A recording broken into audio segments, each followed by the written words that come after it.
Hello मेरे प्यारे students, आप सबका स्वागत है Murarilal GS research centre YouTube channel पे। आज मैं आप सभी के लिए लेकर आए बाबू लोग जीके जीएस के ऊपर प्रैक्टिस सेट नंबर 25 जो आने वाला आरआरबी एनटीपीसी 2025 एग्जाम को मद्देनजर रखते हुए आप सभी के लिए लाया गया बाबू लोग। आशा करता हूँ आप सभी लोग स्वस्थ होंगे।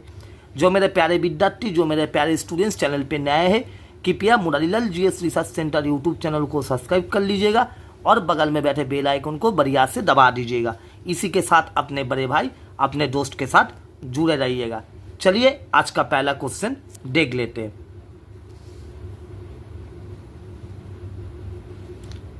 A positively charged ion is called A और N।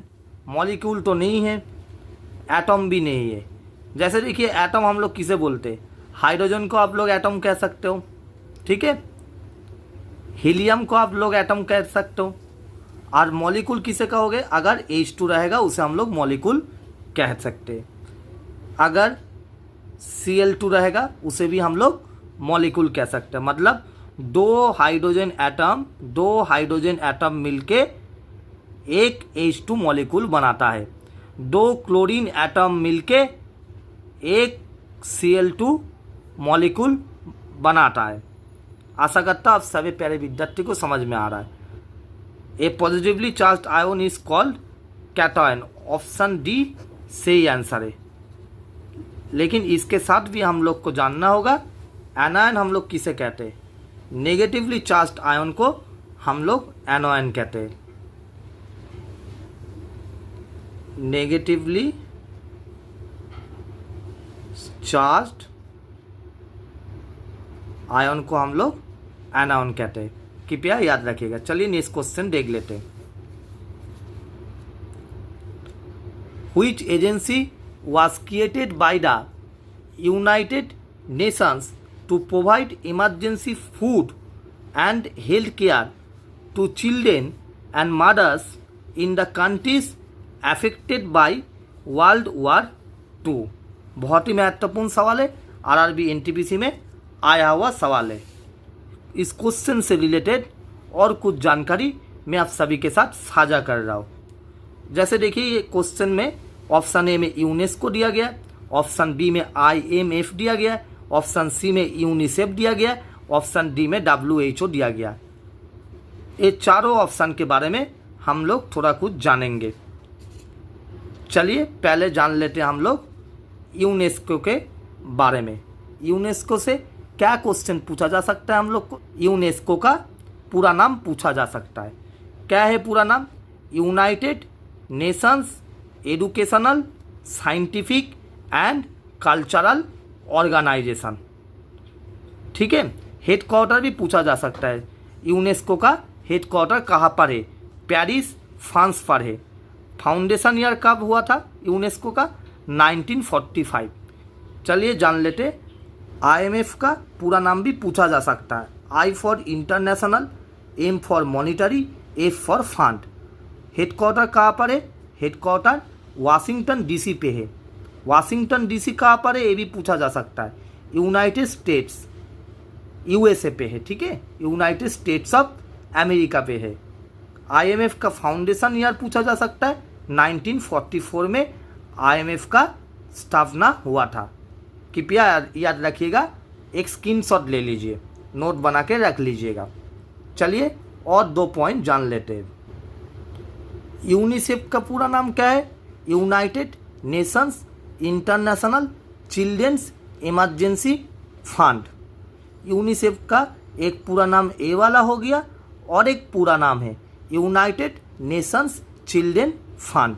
हेडक्वार्टर कहाँ पर है? न्यूयॉर्क कहाँ पर है? यूनाइटेड स्टेट्स ऑफ अमेरिका पे है। स्थापना कब हुआ था यूनिसेफ का? मतलब फाउंडेशन ईयर कब था? 1946 पे था। बहुत ही महत्वपूर्ण है, कृपया नोट डाउन करके रख लीजिएगा। चलिए नेक्स्ट जान लेते हैं। WHO का पूरा नाम भी पूछा जा सकता है। W for world, H for health, O for organization. WHO का हेडक्वार्टर कहाँ पर है? जेनेवा स्विट्जरलैंड पे है। स्थापना कब हुआ था? 1948 पे हुआ था। फाउंडेशन ईयर 1948 है। इसी के साथ अब सभी प्यारे विद्यार्थी के साथ और एक जानकारी साझा करना था। Monalilal GS research centre YouTube channel पे इंटरनेशनल ऑर्गेनाइजेशन और हेडक्वार्टर्स के ऊपर एक बहुत ही बढ़िया वीडियो बना के रखा हुआ है आप सभी के सहूलियत के लिए।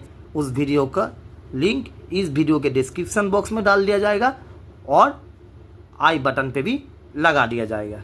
चलिए आप क्वेश्चन को सॉल्व कर लेते हैं।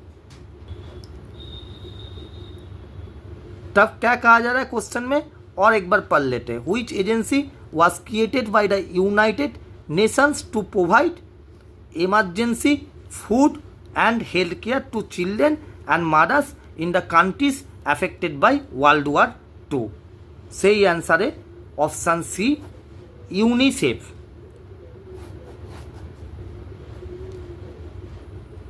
कृपया स्टार मार्क कर लीजिएगा। चलिए नेक्स्ट क्वेश्चन देख लेते हैं। Which of the following rural housing schemes by the government of India is restructured into Pradhan Mantri Gramin Awas Yojana. Option A में कहा जा रहा है जवाहर ग्राम समृद्धि योजना। ऑप्शन बी में कहा जा रहा है इंदिरा आवास योजना। ऑप्शन सी में कहा जा रहा है दीनदयाल अंत्योदय योजना। ऑप्शन डी में कहा जा रहा है राजीव आवास योजना। इस क्वेश्चन का सही आंसर है ऑप्शन बी, इंदिरा आवास योजना। कृपया स्टार मार्क कर लीजिएगा। चलिए नेक्स्ट क्वेश्चन देख लेते हैं। When did India test its first atomic bomb. Option A में कहा जा रहा है 1981। ऑप्शन बी में कहा जा रहा है 1969। ऑप्शन सी में कहा जा रहा है 1976। ऑप्शन डी में कहा जा रहा है 1974। इस क्वेश्चन का सही आंसर है ऑप्शन डी, 1974। चलिए नेक्स्ट क्वेश्चन देख लेते हैं। What type of pollution causes various diseases related to the respiratory system.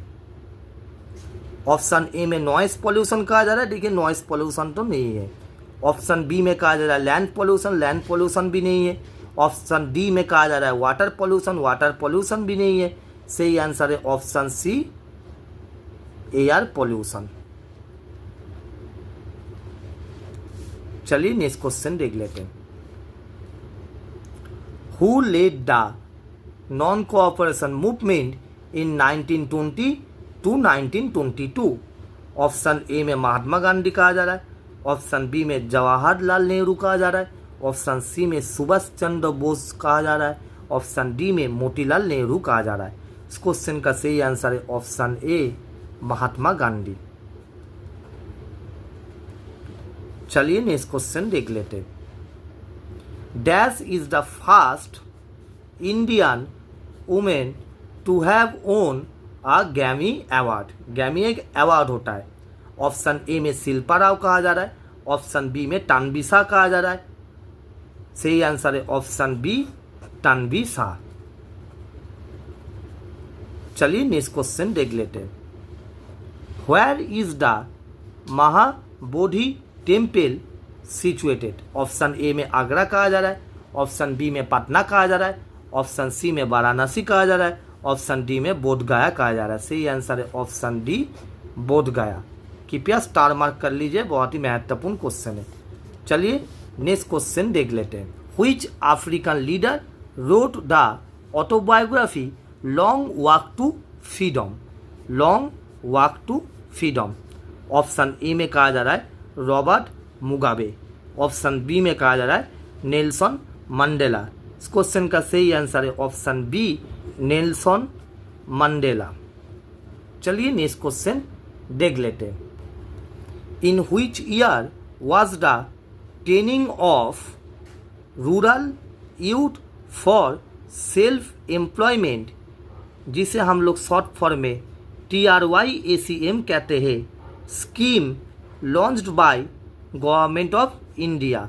देखिए इस एक क्वेश्चन से हम लोग को और एक क्वेश्चन का आंसर मिल जा रहा है। TRYACM का फुल फॉर्म क्या है ये भी पूछा जा सकता है। TRYACM का स्टैंड फॉर क्या है ये भी पूछा जा सकता है। क्या कहेंगे हम लोग? Training of rural youth for self employment कहेंगे। ठीक है,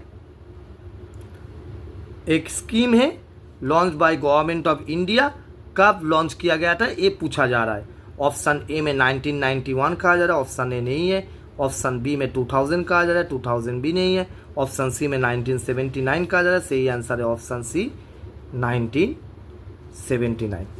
चलिए नेक्स्ट क्वेश्चन देख लेते हैं।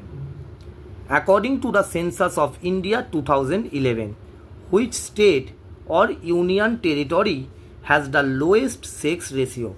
ऑप्शन ए में पंजाब कहा जा रहा है, ऑप्शन बी में लक्षद्वीप कहा जा रहा है, ऑप्शन सी में हरियाणा कहा जा रहा है, ऑप्शन डी में दमन एंड दीव कहा जा रहा है। इस क्वेश्चन का सही आंसर है option D Daman and Diu. चलिए नेक्स्ट क्वेश्चन देख लेते हैं।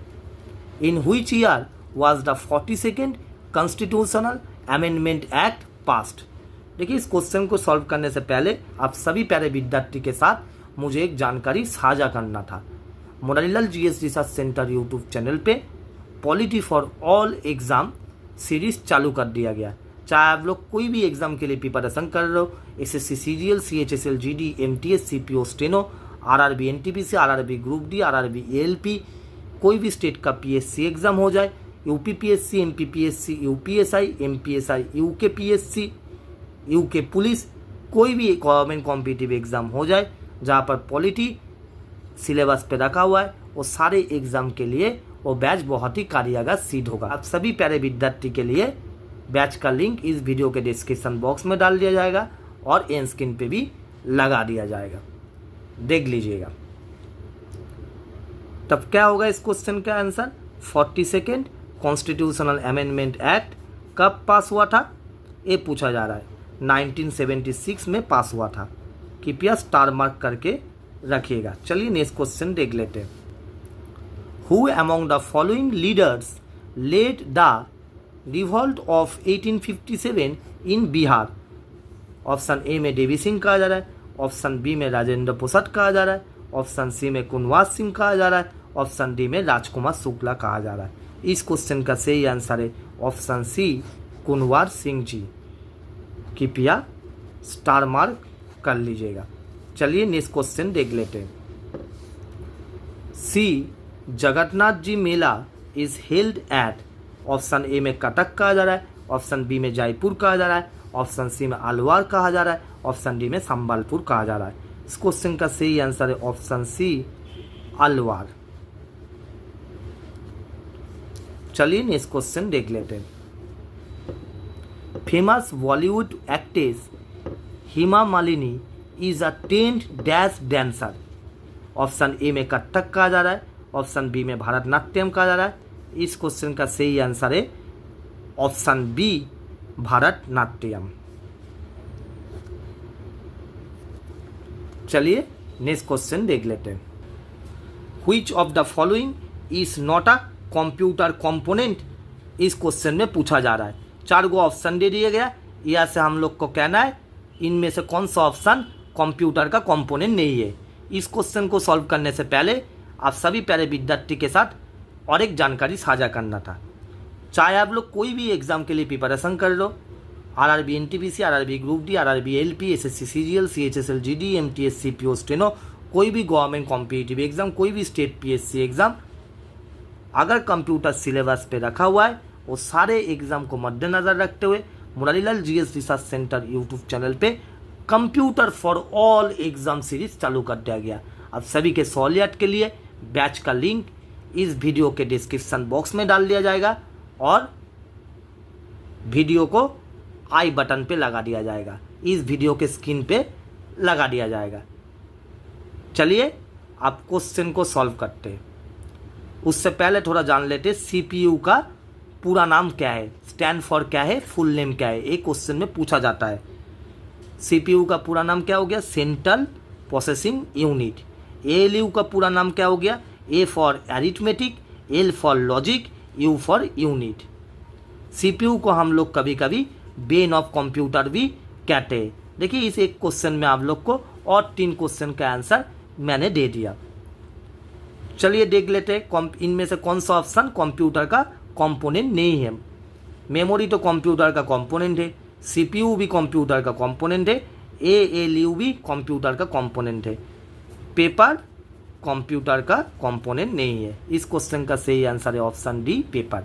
चलिए नेक्स्ट क्वेश्चन देख लेते हैं, बढ़िया से समझिएगा, बहुत ही महत्वपूर्ण क्वेश्चन है, केमिस्ट्री से पूछा गया क्वेश्चन है। क्या कहा जा रहा है, name the element which has an electronic configuration of 2,8,7। Electronic configuration of 2,8,7। इससे पहले थोड़ा हम लोग जान लेते हैं, हीलियम का सिंबल है He, कार्बन का सिंबल है C, हाइड्रोजन का सिंबल है H, क्लोरीन का सिंबल है Cl, क्योंकि सिंबल से और फॉर्मूला से क्वेश्चन पूछा जाता है केमिस्ट्री के अंतर्गत परीक्षा में, ठीक है, इसीलिए आप सभी के साथ मैंने साझा कर दिया। चलिए देख लेते हीलियम के इलेक्ट्रॉनिक कॉन्फ़िगरेशन क्या होगा। हीलियम के इलेक्ट्रॉनिक कॉन्फ़िगरेशन 2 होगा, कार्बन का इलेक्ट्रॉनिक कॉन्फ़िगरेशन क्या होगा 2,4 होगा, हाइड्रोजन के इलेक्ट्रॉनिक कॉन्फ़िगरेशन क्या होगा 1 होगा। इसका मतलब इस क्वेश्चन का सही आंसर है 2,8,7 किसका इलेक्ट्रॉनिक कॉन्फ़िगरेशन है, क्लोरीन का। कृपया स्टार मार्क कर लीजिएगा, बहुत ही महत्वपूर्ण सवाल है। चलिए नेक्स्ट क्वेश्चन देख लेते हैं, which country was placed first in the Asian games held in Jakarta in 2018। Option A में इंडिया कहा जा रहा है, ऑप्शन बी में चाइना कहा जा रहा है, ऑप्शन सी में ऑस्ट्रेलिया कहा जा रहा है, ऑप्शन डी में जापान कहा जा रहा है। इस क्वेश्चन का सही आंसर है ऑप्शन बी चाइना। चलिए नेक्स्ट क्वेश्चन देख लेते हैं, the dash were the first to discover a sea route to India. Sea route to India, option A में इंग्लिश कहा जा रहा है, इंग्लिश नहीं है, ऑप्शन बी में फ्रेंच कहा जा रहा है, फ्रेंच भी नहीं है, ऑप्शन सी में डच कहा जा रहा है, डच भी नहीं है। क्वेश्चन का सही answer option D Portuguese. Next question को सॉल्व करने से पहले आप सभी प्यारे विद्यार्थी से मुझे एक रिक्वेस्ट करना था, आप में से जो सारे प्यारे विद्यार्थी का आने वाला कुछ टाइम में कोई भी एग्ज़ाम है, कृपया आप सभी अपने आप का थोड़ा ध्यान रखिएगा और अपने ऊपर भरोसा रखिएगा। मुझे आप सभी के ऊपर भरोसा है, आप लोग ज़रूर एग्ज़ाम को फोड़ के आओगे। सिर्फ आप सभी अपने ऊपर भरोसा रखिए और अभी तक जितना सारा पढ़ाई करके रखे हो, कृपया वो सारा पढ़ाई को थोड़ा रिवीजन कर लीजिएगा, उसी के साथ प्रैक्टिस क्वेश्चन लगाइएगा। चलिए आप क्वेश्चन देख लेते हैं, the national rural health mission was launched in the year. Option A में 2007 कहा जा रहा है, ऑप्शन बी में 2005 कहा जा रहा है, ऑप्शन सी में 2002 कहा जा रहा है, ऑप्शन डी में 2012 कहा जा रहा है। क्वेश्चन का सही आंसर है ऑप्शन बी 2005। आशा करता हूँ वीडियो में कहा गया हर एक जानकारी आप सभी को अच्छा लगा। अगर वीडियो में कहा गया जानकारी अच्छा लगा तो वीडियो को थोड़ा लाइक शेयर कर दीजिएगा, अपना दोस्त यारों के साथ वीडियो को साझा कर लीजिएगा, फेसबुक व्हाट्सअप इंस्टाग्राम टेलीग्राम जहाँ पर सहूलियत हो सके। जो मेरे प्यारे विद्यार्थी, जो मेरे प्यारे स्टूडेंट चैनल पे नए हैं, कृपया Murarilal GS research centre YouTube channel को सब्सक्राइब कर लीजिएगा और बगल में बैठे बेल आइकन को बढ़िया से दबा दीजिएगा। इसी के साथ अपने बड़े भाई, अपने दोस्त के साथ जुड़े रहिएगा। धन्यवाद बाबू लोग, मिलते हैं नेक्स्ट वीडियो पे।